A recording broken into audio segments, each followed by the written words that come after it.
Hi praise the lord. ಪ್ರಿಯರಾದ ದೇವರ ಮಕ್ಕಳೇ, ಪ್ರಾಬ್ಲಮಲ್ಲಿದ್ದೀರಾ, ಗೊಂದಲದಲ್ಲಿದ್ದೀರಾ, ಏನು ಮಾಡಬೇಕು ಅಂತಲೇ ಗೊತ್ತಾಗ್ತಾ ಇಲ್ಲ. ಈ ವಿಷಯದಲ್ಲಿ ನಾನು ಯಾವ ಡಿಸಿಷನ್ ಮಾಡಬೇಕು, ನಾನು ಯಾವ ದಾರಿಯಲ್ಲಿ ಹೋಗಬೇಕು ಅಂತಲೇ ಅರ್ಥ ಆಗ್ತಾ ಇಲ್ಲ ಅನ್ನುವಂಥ ಗೊಂದಲದಲ್ಲಿ ನೀವಿದ್ದೀರಾ. ಅದು ವಿವಾಹ ವಿಷಯದಲ್ಲಾಗಿರ್ಬೋದು, ಬಿಸ್ನೆಸ್ ವಿಷಯದಲ್ಲಾಗಿರ್ಬೋದು, whatever it may be, but go to Jesus because he had a solution for every problem.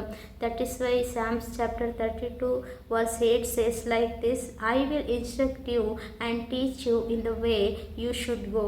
I will counsel you with my loving eye on you. ದೇವರ ವಾಕ್ಯ ಹೇಳ್ತಾ ಇದೆ, ದೇವರ ಬಳಿಯಲ್ಲಿ ನಾವು ಸೊಲ್ಯೂಷನ್ನ ಕೇಳೋದಾದರೆ ಆತನು ಪ್ರೀತಿಯಿಂದ ನಾವು ಹೋಗಬೇಕಾದಂಥ ಮಾರ್ಗದರ್ಶನವನ್ನು ಸರಿಯಾದ ರೀತಿಯಲ್ಲಿ ನಮಗೆ ತಿಳಿಯಪಡಿಸ್ತಾನೆ. ಸಮ್ಟೈಮ್ಸ್ ನಾವು ಏನು ಮಾಡ್ತೇವೆ ಅಂದರೆ ನಮ್ಮ ಸುತ್ತ ಇರೋರ ಸಲಹೆಗಳನ್ನ ಕೇಳ್ತಾ ಕೂತ್ಕೋತೇವೆ, ಅಥವಾ ನಮ್ಮ ಓನ್ ಡಿಸಿಷನ್ ಮಾಡ್ಕೊತ ಕೂತ್ಕೊಳ್ತೇವೆ.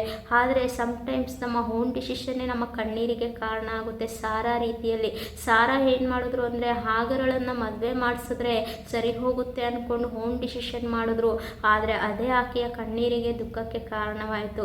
So please don't make any decision without asking him. First ಆತನ ಸಲಹೆ ಕೇಳಿ, ಆತನು ಒಳ್ಳೆಯ ಮಾರ್ಗದರ್ಶನವನ್ನೇ ನಿಮಗೆ ತೋರಿಸ್ತಾನೆ. ಆ ಮಾರ್ಗದರ್ಶನದಲ್ಲಿ ತಾಳ್ಮೆಯಿಂದ ಆತನಿಗಾಗಿ ಎದುರು ನೋಡಿ, ಆತನು ಖಂಡಿತ ನಿಮ್ಮ ಜೀವಿತದಲ್ಲಿ ಒಳ್ಳೆಯದನ್ನೇ ಮಾಡ್ತಾನೆ. God bless you.